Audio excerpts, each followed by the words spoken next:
Greetings and salutations and welcome to my review to 1972's Superbeast. Before getting into the review, here are my ratings for the movie.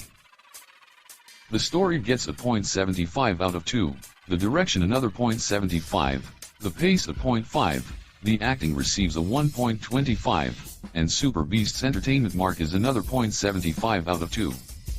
Bringing the total to 4 out of 10. After seeing the reviews and the rating on IMDb, I was putting off watching this film. However, upon reflection, this was a bad idea. For me, this isn't that bad of a movie. It's not too great and isn't worth the second viewing, but I'm not upset I watched it, and at no time did I think, I've got to turn this crap off. Firstly, George Schenk, who wrote and directed this picture, had a great story concept. A scientist who has grown dispirited with mankind and their aptitude for violence, takes himself into the desolate South American jungle.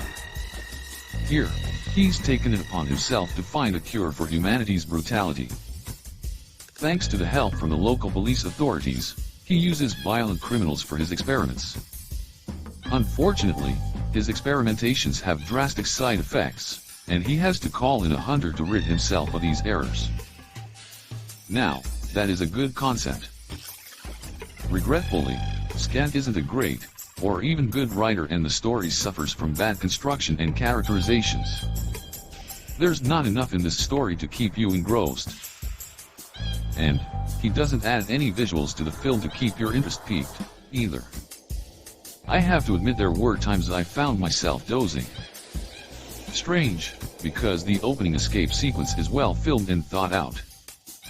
But, as soon as we get into the jungle, the attention to detail drops.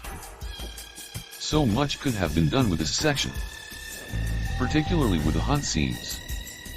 There's one scene where the hunter, Stuart Victor, rushes into Dr. Fleming's room raving about his latest conquest. It would have been great to see this hunt. Feel the excitement, the fear, the exhilaration. Having said that, when we get to the final climactic hunt, I can understand why Schenk chose not to shoot such a scene. Stuart Victor doesn't come across as a great white hunter. He's more of a sweaty, gasping, old git, who's trying not to have a heart attack. This hen hunt needed to hold all of the elements mentioned, and then some, but it comes nowhere near, and this is a shame. And because there's no real atmosphere to the film, it's hard to call it a horror even though it has monsters. I would consider it to be more of a sci-fi adventure movie, without much adventure. As for the acting, Antoinette Bauer as the lead Dr. Alex Pardee is decent in her portrayal. For the first half of the film, she comes across strong and unwavering. I wanted to see how she would develop. But when we get to the jungle, as with the story, her characterization gets weaker. This is down to the story writing and the direction, and not her acting. She does well with what she's given. As does Harry Lauder with his portrayal of the hunter, Stuart Victor. Until he goes out on the hunt, I would think twice about messing with this guy. In fact, most of the acting is above average, until we get to Craig Littler as Dr. Bill Fleming. Littler doesn't appear until the jungle segments, and though he starts well enough, it soon looks as though he's bored of the whole thing.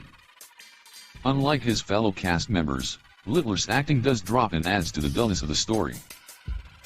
I do have to say though, I love the effects of the beasts. I'm not too sure how they accomplished the effect, but for some of the scenes, it appears the beast man's face is swollen. I'm not sure if somebody injected them with something, but it looks realistically painful. Then when they add the latex and rubber, they do it in such a way that it's reasonable. In some cases, like with the native beast men, especially the escapee at the start, it looks almost lifelike, almost. I doff my cap to you. Should you need something to watch to waste a smidgen of your lockdown time, you could do worse than this.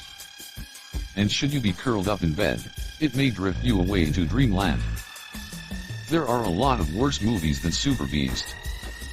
But, don't rush out to buy it, or to watch it. If you missed it, you're not missing too much. Thank you for listening. Take care and stay well.